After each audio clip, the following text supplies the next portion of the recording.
Welcome to Kenpo University. My name's Al Babinick and I'm your instructor. Today I'm going to show you a choose your own range that you can use on some of the different techniques throughout the system. I'm going to talk about begging hands real quick, and I'm going to go to the corner so you can see everything. So some guys got my hands, my wrists. I don't know why they grab your wrists, but they did. So they got your wrists.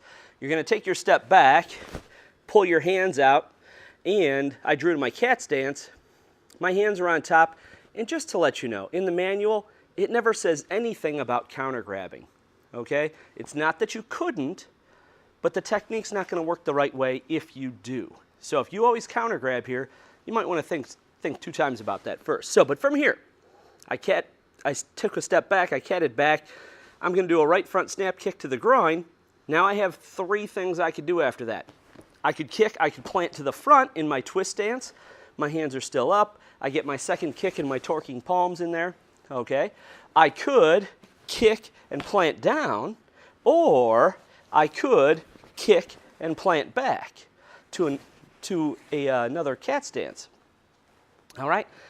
And it really, you have to read. You have to use your eyes and see what's going on. So if I step back, pull my hands up, the guy's right in front of me. If I boot him and he moves away from me, he should move away and bend over, brings his chin down to about here if we're following all that. Then I want to plant to the front because he's moving away from me, and I could kick him and do my torquing palms, okay?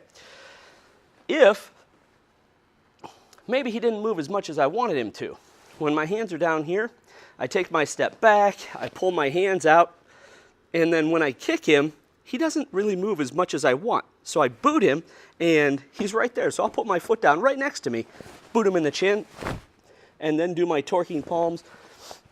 Mr. Planis always likes us to do a shuffling.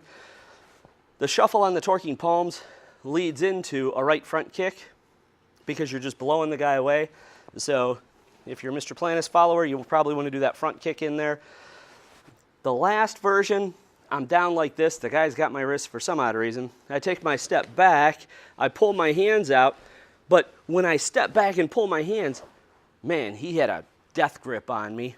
And I pull him towards me. Well, if I pull him towards me, when I boot him to the groin, I might have to step back just to get the right range for that kick and go forward. Okay? So that's what we're shooting for. So that shows you the choose your own range as far as where to put your foot down. You can use this for begging hands, snaking talon, a bunch of different places in the system. And it doesn't have to be kick, it could be kick, and then you're trying to get into a specific hand range, whether it's trying to be, I want to be in punch range, I want to be in manipulation range, whatever it is, okay? So you could use this all over if you want to.